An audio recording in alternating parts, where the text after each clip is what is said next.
It's timely, it's insightful, it's motivating, it's empowering. It's Time with Fred, your inspirational broadcast with host Fred Gaddy. Hello and welcome to another edition of the Time with Fred podcast. You know, it's often said that in life, it's not what happens to you, but it's how you react that matters.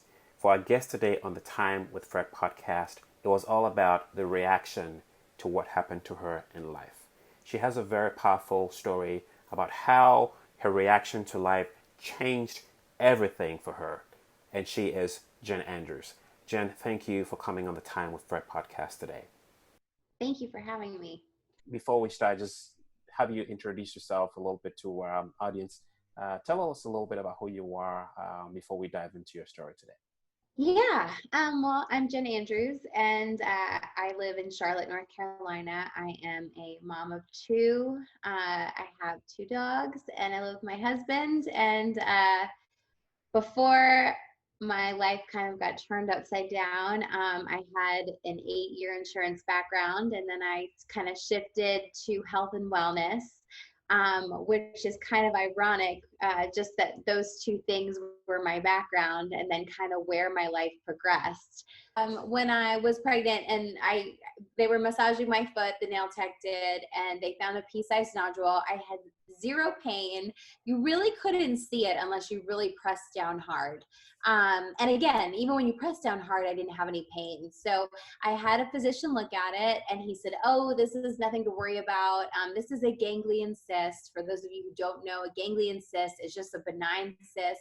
They can pop up on your hands and feet. It's not a big deal. It doesn't mean cancer. There's no red flags. And that was it. And I kind of took that and said, okay, I'm fine. So my kids are 14 months apart. During the second pregnancy, it went from a pea-sized nodule to the size of a golf ball on my foot. Again, I didn't have any pain. There was nothing, I mean, aside from the size of it and the location, and obviously it got to a point where I could only wear certain shoes. That became an issue, but again, I didn't have any pain, and most people associate cancer with pain. And so I just kind of went about my business, but then I kind of decided, okay, this thing has grown. I obviously need to have this looked at again. And even though the physician who I went to initially, I really trusted, obviously I needed another opinion. So I went for another opinion. I went to a doctor and he said, well, we want to send you for an MRI. And I went to go get the MRI. And as soon as I walked in, the tech from the MRI, actually I haven't shared this a ton, but she looked at me and I was probably 7 months pregnant at the time. And she said, look, I'm just a tech and I'm not supposed to tell you what to do, but if I were you, I would wait to get this test until after you're pregnant, because if they find something wrong with you, they're not going to do anything for you until after you have the baby. So why put your baby at risk when there's not going to be a change in your action plan? And so I stood there and I kind of panicked and I thought, well, she's right. So I walked out of the test, and then as soon as I had my son, I rescheduled the MRI. And the MRI came back very unclear. And so a dermatologist ended up sending me to an orthopedic oncologist. And as soon as you hear oncologist, I mean, you know that means cancer. And so I remember walking out of that appointment and just bawling my eyes out and calling my mom and saying, why are they sending me to an oncologist? Oncologist means cancer. This isn't cancer. Why would I be going to an oncologist? So I go to this oncologist, who's an orthopedic oncologist. He focuses on, weird tumors and all sorts of things, because my scans were very unclear. And then they biopsied me in that first appointment, and everything came back benign. But at this point, it was like the size of a golf ball. It was on my foot. I couldn't wear certain shoes. Again, no pain, but the location just was odd. So we decided, regardless of this being benign, we needed to have this removed because of the size and location. So we scheduled surgery for December 3rd, 2014. I remember being nervous. I remember walking into the hospital thinking, do I really need to get this done? I mean, it's not cancer. Maybe I'll just leave it. And my husband's like, no, get it done, be done with it, move on. So I did. And then 10 days later, I got called back into his office for what I thought was just to have my incision checked and to have my stitches out. And to be honest with you, aside from wisdom teeth and 2 C-sections, I've never had surgery before. So I just thought that was normal protocol. So I walk into the office with my 3-month-old and my 17-month-old. And I was blindsided to find out that even though my biopsy came back benign, every part of the tumor was benign except for the thin layer that attached to the top of my foot, which was the bottom of the tumor. And all of that was a rare form of sarcoma. Wow. So it was a very intense moment. For those of you who don't know, sarcoma is a very rare form of cancer. There's 160 different subtypes.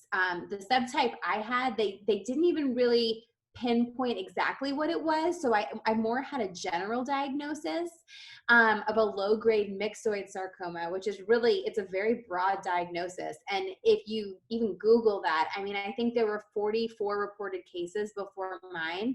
So of course I'm sitting here, I'm going home and I'm Googling and I'm, there's nothing to compare to. And that's really frustrating. And for anybody who's had a cancer diagnosis, Googling is the worst thing you can do because you will read 80 million things that don't apply to you and it'll scare the, bejesus out of you, but nothing applies. And so I said to him in that appointment, well, what if I don't want to have to worry about this? Because he said, we did a surgery on you, but we didn't know we were doing a cancer surgery. So we may have gotten clean margins, but we may not have. And so in my mind, I'm thinking, okay, I'm getting another surgery. I don't want this. We'll go in, we'll clear out a new margin and move forward. But the problem was the location of my tumor. So if you think about the top of your foot and the top of your hand, like just run your fingers over the top of your hand. What is there? Not much. Right. You've got skin, you've got tendons, you've got bones. There's no muscle. It's not like it's in your thigh or your calf or your arm or, so there was nothing else to take. Mm-hmm. And that's what he explained to me. So I said, well, what if I don't want to have to worry about this again? And he said, if you don't want to have to worry about this again, you're going to lose your right foot. Wow. And that was a very, very intense, shocking, stop you in your tracks moment, because never in a million years did I think I was going to be diagnosed with cancer, period, let alone sarcoma, which is a rare cancer, let alone a subtype of a rare cancer that was even more rare. I mean, less than 1%. And then on top of that, now I have the, I don't want to say option because that's not really a good word, but I have the chance of becoming an amputee. So we decided at this point that I would just be watched because it wasn't unreasonable, because like he said, we could have gotten a clean margin, but we didn't know. So I chose to be watched, and being watched meant scans of my foot, my leg, and my lungs every 3 months the first year, then every 6 months the second year, and then every year annually. And I made it 3 years in remission, which was amazing. Wow. But on the third year, I went back for scans, and we thought if my cancer was going to come back, we would be able to recognize it quick, clear out a clean margin, and kind of move forward. And we thought that it would start the same way that I first found it, which was in a small nodule. But unfortunately for me, when it came back as a 3 millimeter layer over my entire right foot. So there was nothing I could have done to detect it. Again, I had no pain. I didn't have any symptoms. There was nothing tied to it that should have been a red flag to me. So Jenn, what if you hadn't gone to have a pedicure done, right? What if this nail tech hadn't seen the small cyst or whatever it was at the time? What if they hadn't seen it? What could have happened to you? I mean, it's one of those things where you think like, oh, I'm going to get a pedicure. I was pregnant. My feet were swollen. I wanted a foot massage. I mean, I'm a girly girl. I just wanted to have an hour to myself to be pampered. And literally the nail tech saved my life because she found the tumor. I was misdiagnosed initially, which is very common for sarcoma. One thing I've learned over the years is that you have to be your biggest advocate. And just because a physician says, oh, this is nothing, that doesn't necessarily mean it's nothing. You need to push for more testing. You need to be your own best cheerleader, your own best advocate, because nobody is going to fight for your health like you fight for your health. And that is just one thing I think is so important. I love how you shared that, right? That sometimes in life you've got to have to be your own cheerleader. But one important piece to your life or to this whole process or journey, Jenn, that I heard you speak on was that before this, you're actually working in the financial services industry. And the first shock to all of this was when you lost the whole division, right? Was just let go, right? Was this before this? Was that part of the story before this process here? Yeah, so that kind of added to it. So my Sorry to have to take you back, but I think it's yeah. helpful to share that it wasn't just this particular story in isolation, right? You had already had to deal with that first setback. So this was just life happening, right? One after the other, right? Yes. And it's kind of funny that you bring that up because it does. Yes. So I was working for this amazing company, but I outgrew my role. And so I moved to another company to move to a larger role that at the time was more fitting. And that company was going through a lot of growing pains and growing changes.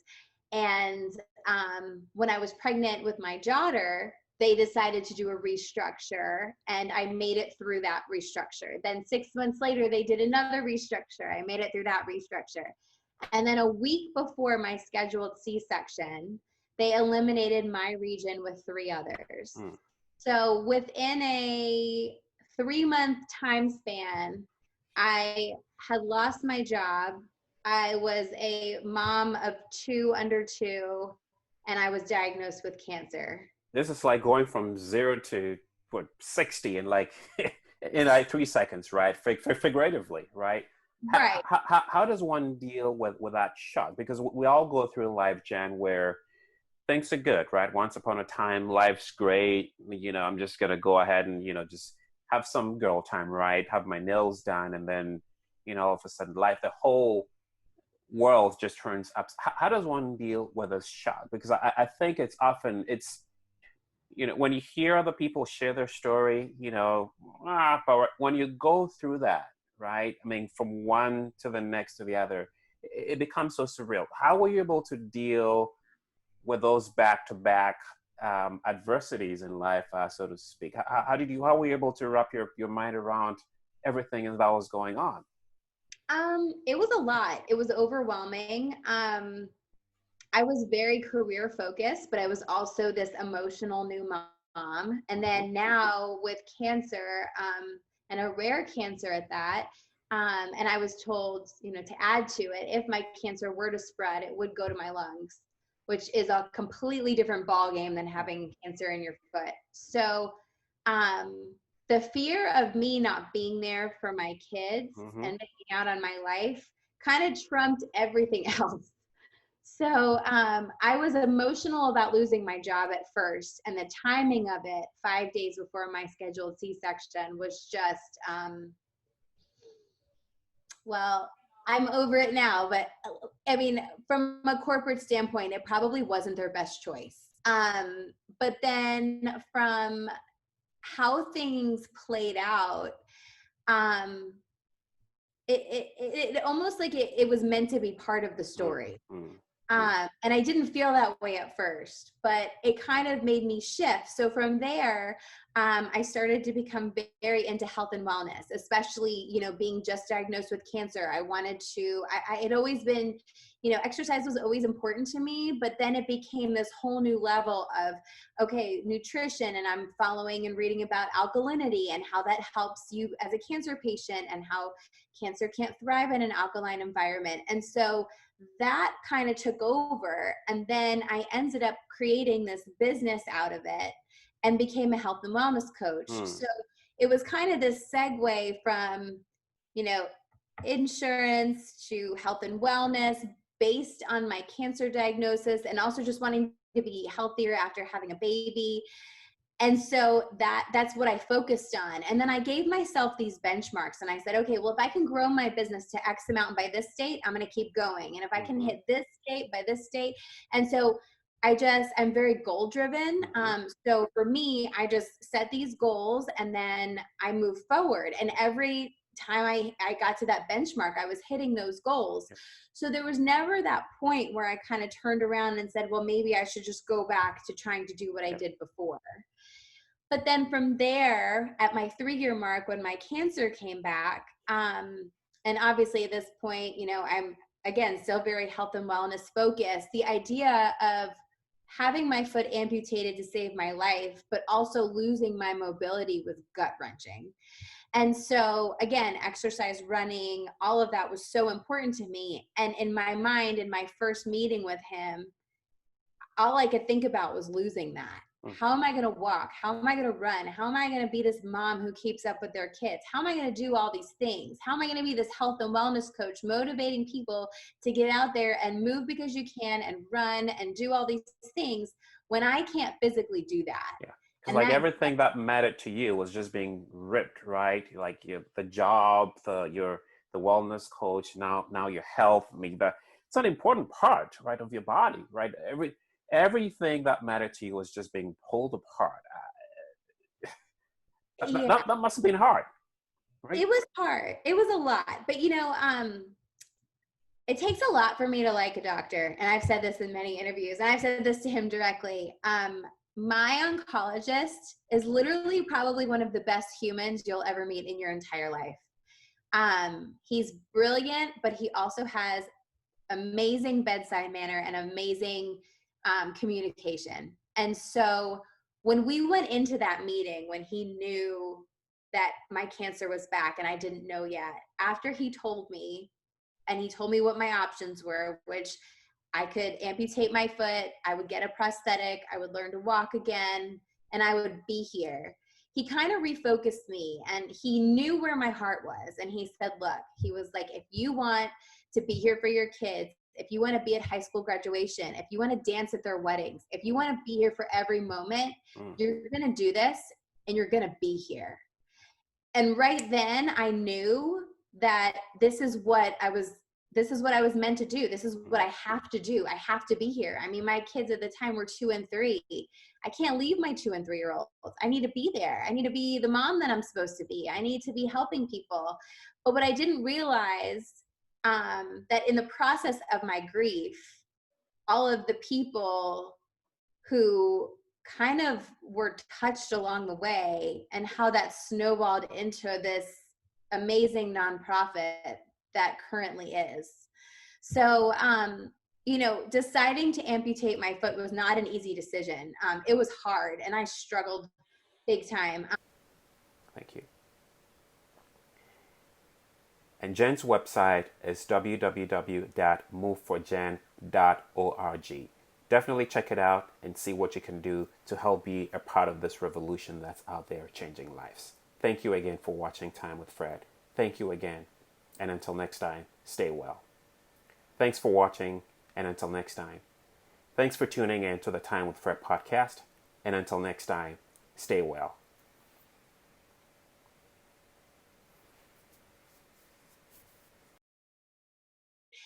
One thing I've always been really open with is when I was diagnosed for the second time and knew I was going to lose my foot, I was literally crumbling inside to the point where I almost couldn't function. I mean, I was so heartbroken and so just, I can't even put into words the emotion because literally you're losing a part of yourself, and not from an extension, like you're physically losing a part of yourself, which unless you've gone through that, I just don't even know how to put it into words. But there would be days where I could barely get out of bed. There would be days where I would feel super motivated and I would say, I still have 2 feet. I'm going to go out and run. And halfway through that run, I am uncontrollably sobbing to the point that I can't breathe because I know that I'm losing this. And that was horrible. But I was on a lot of medication leading up to my surgery. I had to be on a lot of antidepressants, a lot of anti-anxiety uh, medicine.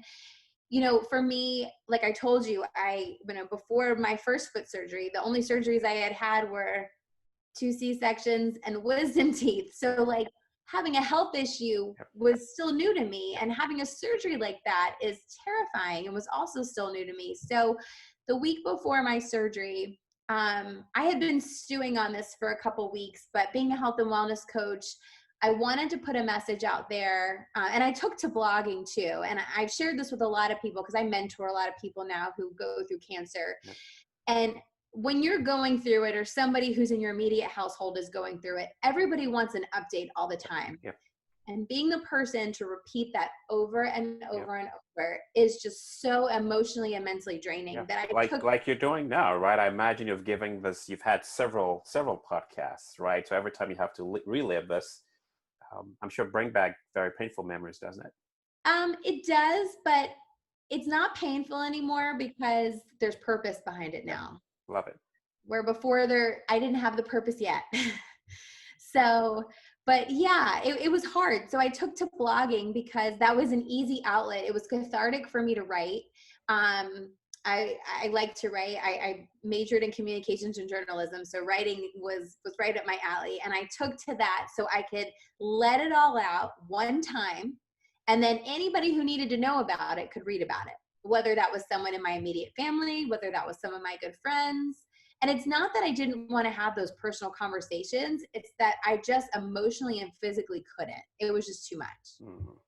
For a lot of people who go through these challenges or adversities in life, they're not as comfortable being vulnerable, right? Letting people know, what's happening, right? Especially into the deep details. But other than the blogging, you put out on Facebook, I think it was, a very, very powerful video prior to your surgery.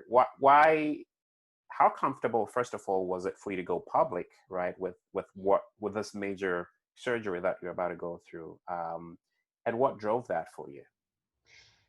So the comfort level was very low to begin with. I mean, even me just saying I have cancer, I physically couldn't say those words. Mm-hmm. And so I almost in the beginning became this, once I had my diagnosis, this reclusive version of myself, to where I couldn't talk about it. I wasn't ready. I hadn't accepted that I had cancer. I knew I had cancer, but for some people who have cancer where there's pain affiliated with it, or you have these symptoms, or you can feel something, like all of that I get. But for me, when my recurrence came, I couldn't feel it. I couldn't see it. I had no pain, had no issues. I was healthy. I was in great shape. So for me to accept that was very difficult.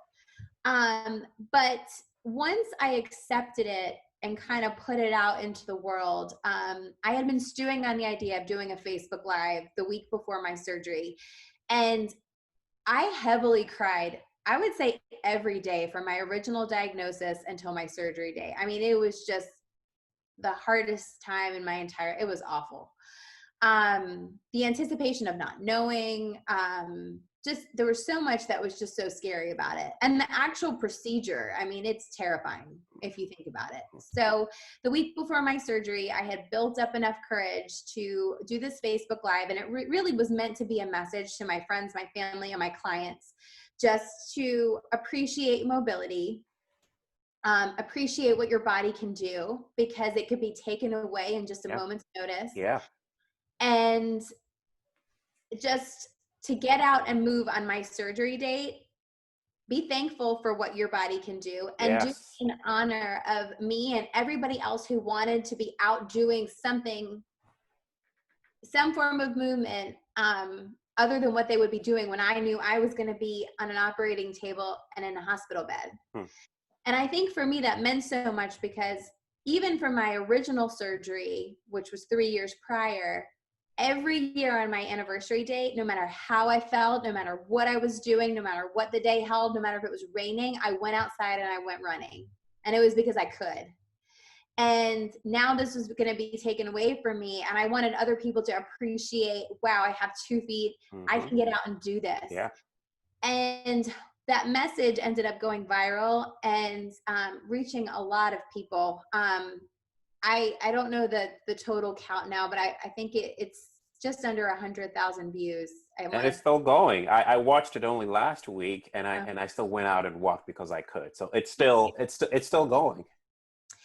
Yeah, I mean, it's, that's the one when you talk about bringing up emotion, that's the one video for me that is really difficult to watch, because I can see and feel the desperation in my face and in my voice. And it brings me back to that moment of, I mean, I remember we had hired a nanny to help with the kids because I knew I couldn't take care of them. Yep. And so she was downstairs with the kids and I was upstairs, and I got enough courage to do this video. And I remember just in the room, and when it was over, my heart was pounding and I could breathe, and I cried it out, and I walked downstairs. And then my nanny, who's now one of my really good friends, she went home and watched the video. She didn't know I did it, and she got on Facebook and saw it and messaged me and said, I can't believe you did this today. I had no idea. But as emotional and hard and as tolling as that video was, I never anticipated it to reach so many people and to touch so many people. And so when I woke up from my surgery, the first thing my husband said to me was not, are you okay? Or, anything like, how's your pain? Nothing like that. I hadn't even looked down yet. I had a blanket over my lap. Mm-hmm. And he said, get your phone. I looked at him like he was crazy. And I said, I just woke up from surgery. I haven't even looked down yet. I'm so medicated. He said, get your phone. Got my phone, and there were hundreds and hundreds and hundreds of messages from people all over the world. I mean, it was just so insane. People who just got out and went running that morning, whole fitness classes, holding signs with hashtag Move for Jen. There were dance studios of all these little kids, holding signs with my name on it. There were people who personally wrote me about their struggles with mental health, saying they hadn't gotten off the couch in 2 years, and they watched my video and they took their dog on a walk, and it was the best they had felt in 2 years. And I think all the different ways that video touched so many people, that wasn't the goal, but that was such an amazing outcome that came out of such a impromptu message. Yep. And I'd imagine, Jen, that maybe 12, 15 minutes, however long that video was, I'd imagine that you reached more people with that 12, 15-minute video than you've reached through your being a wellness coach, right? Would that be a fair statement? I think so. I think from there, people really started to follow my story, and I think people became invested. Because whether they knew someone who had been through amputation, they knew someone who was fighting sarcoma, they knew somebody who just emotionally was struggling or had some other disability, and all these connections kind of became made. Yeah. And so I ended up having this incredible support system of people that, I will be honest, my support system that is my direct, like my people that are my real life people, they are incredible. And I know that I am so blessed and so lucky, and not everybody has the relationships that I am so fortunate enough to have by the quality of people that are in my life. And one of the things you mentioned about support system, which underscores several of my guests on this podcast who've said that, when they go through when they went through their own challenges, one of the things that made it easy for them was the support system that they had, whether it was a friend, parent, spouse, kids, whatever. So it tells me now that support system, the people that you have around you, is really important. But one of the things you mentioned earlier, Jen, you talked about purpose.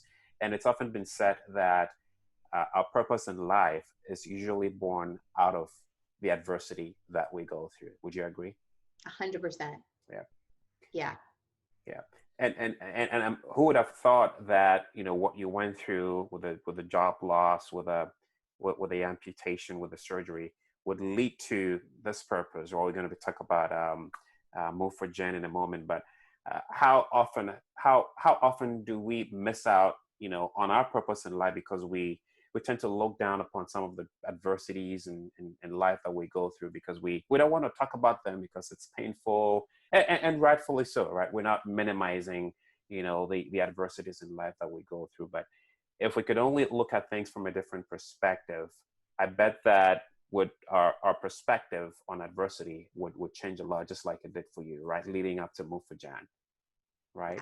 Absolutely. Yeah.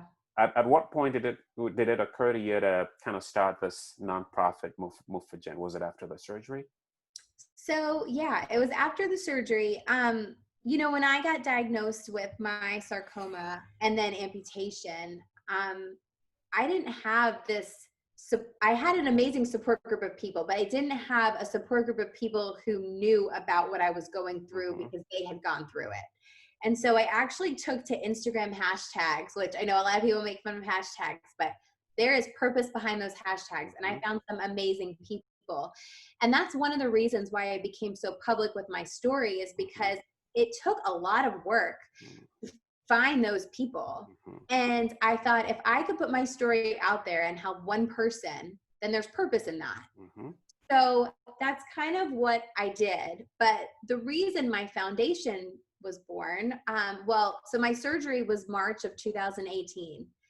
And I was fitted for a prosthetic at 8 weeks post-op, which is fairly early, but I was healing well.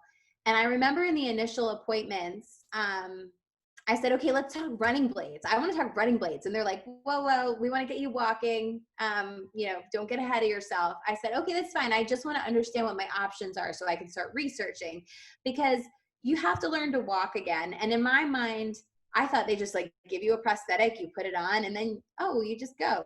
It's not like that. You have to build up a tolerance. You have to use your body in an entirely new capacity. I went through lots of physical therapy. Kudos to my physical therapist. He was incredible working with me. There's a lot that goes on, and there's a lot of buildup. And I'm also somebody who, when I feel good, this is anybody with surgery, but you have a good day and you think, I'm better. And so you go and you do all these things. And then later that night, you're like, maybe I shouldn't have done so much. And then the setbacks hit, and then you're discouraged, and then you start over. Yeah. And so I went through all that. But quickly in those initial meetings with the prosthetics, I said, I want to know about running blades, because I want to know what my options are. And they looked at me and they said, okay, but running blades are extra.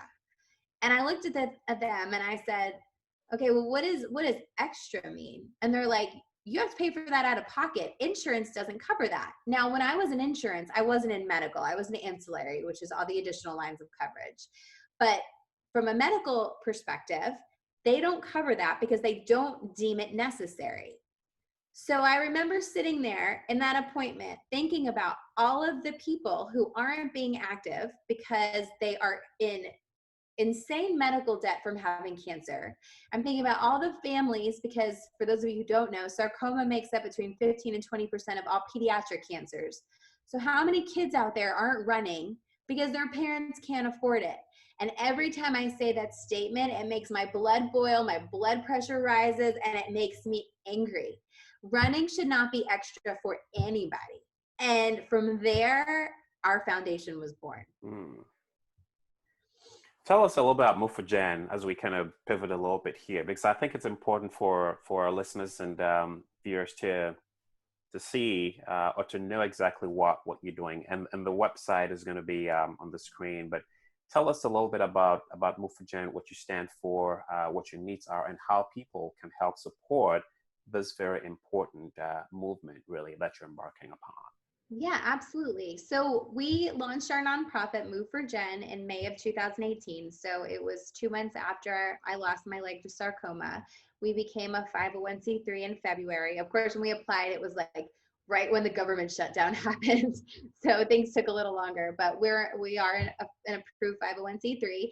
And our mission is to fund active wear prosthetics to those who lose a limb to sarcoma, cancer, or affiliated disease. So as I was explaining how running is extra, according to the insurance company, unfortunately, they don't make a prosthetic foot that does everything. So if you want to run, you need a separate prosthetic. If you want to cycle, if you're an above the knee amputee, you need a cycling knee and a special foot to be able to cycle. If you want to swim, you need a waterproof leg. there is something for every activity, but they don't make one that does everything. And so just to also kind of give you an idea, the life of a prosthetic is anywhere between 3 and 5 years, and then it has to be tweaked or replaced. So for somebody who's young, you're going to be going through a lot of these tools. Yep. And depending on, from the patient side and from the patient pricing, you're looking at anywhere between $5,000 and $50,000 per Wow. prosthetic, depending on if it's custom made or if it's just something that's mass produced or what. So it's expensive to be a young active amputee. And so our foundation kind of helps bridge the gap between what the active amputee needs and what insurance doesn't cover but should. Wow. Wow. Jenn, as we kind of wrap this up, what inspires you now? Helping other people. There's so many people out there who don't realize what their resources are. And I think one thing for me, when I started running again, it gave me back a piece of what cancer stole from me. And each time we give a grant, I'm able to restore a piece in somebody that cancer stole, and I'm able to put that back. Not in the same way, not fully, not in the same capacity, but I'm able to give back in that way. And so I always say, with a new foundation, you might not be able to change the world, but you can change someone's world. And each time we give a grant, we change someone's world. And that's powerful. And so for us, we are just working on raising funds. So we keep funding activewear prosthetics for different sarcoma survivors. We help everybody in the US. Our only criteria is that you have had to have lost your leg to sarcoma, cancer, or affiliated disease. And currently you have to be a resident of the United States, although I'm sure at some point that will expand. Yeah. But we help all ages, all races, all genders, everything. So that's what we're working on. And our big fundraiser, we're actually in the middle of, it's our Pajamas All Day 5K, 10K. Last year was our inaugural event, and we had over 1,000 people out. It was the most fun day. I always joke, but I'm serious. It's tied with like my wedding day for favorite days ever. And this year it's virtual, so you can participate from anywhere. And we've had great companies jump on board from all over the country. We've had people join from all over the country, and that's scheduled for November 21st. So if you have any excuse to get out and move, this should totally be it. Yeah. Are you still running? Oh yeah, I ran this morning. So nothing, and that's powerful, Jenn, because you didn't allow what you went through to stop you. Rather, folks who, again, one major event, again, not downplaying whatever that event is, but go through life and change happens or something happens, and that totally stops them. But you're still running out there, right? You're still out there doing what you love. Jenn, what does life mean to you now, right? Given everything that happened to you within a relatively short amount of time, has your perspective on life changed at all? And if so, what's it? Oh yeah. I don't sweat the small stuff. I focus on what matters. I focus on the people that matter. I focus on what's important to me, which is the people I love and helping other people. I have major purpose in my nonprofit. I have major, insane passion for what I do, which just goes to show that the series of events with my career landed me exactly where I should be. My husband always says, you're doing exactly what you were meant to do. And it's so true. So it's hard. We all have trauma. We all have loss. We all have grief. Not everybody loses a limb, but the emotions of what you go through, regardless of the trauma, all of that's the same. And that's where we're all human. We're all relatable. And so I think it's just allowing yourself to go through those emotions, allowing yourself to grieve, but not to sit in that grief too long and always move forward is the key. And that's where I've always just kept pushing myself.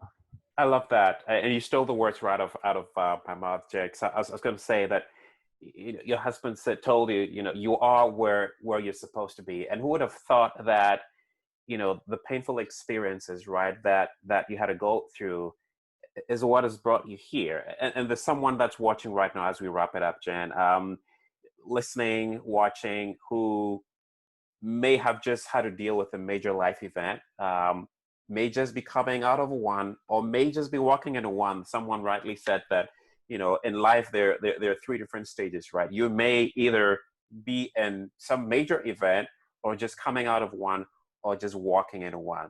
we all fall into one of these different buckets, right? So depending on who's watching and where they are, what would you say to someone, Jenn, who may be in either bucket, maybe dealing with something major or about to hear some, or deal with something, or just coming out of something, right? It's just cyclical, right? What would you, maybe they've lost hope and they're like, I'm done, I'm just going to call it quits. Given what you went through and what's brought you where you are right now, Jenn, what would you say to that person right now who may be listening or watching you? I think, allowing yourself to grieve, but always pushing forward is so important. I always say, put your blinders on, just keep moving forward. We all have our things. We all have our trials. We all have our tribulations. And sometimes it's really, really hard to let go of what we can't control. But sometimes we have to. And sometimes letting go is the best thing you can do to push yourself forward. Wow. And in the words of the late Arthur Ashe, he said, start where you are, start with what you have, and take the next step. So wherever you may be in life, start where you are, start with what you have, and take the next step. Jenn, thank you so much for coming on the Time with Fred podcast and sharing this very powerful story of what happened to you, but more importantly, how you're able to impact lives right now with your ability to really change your circumstances. You didn't stay there.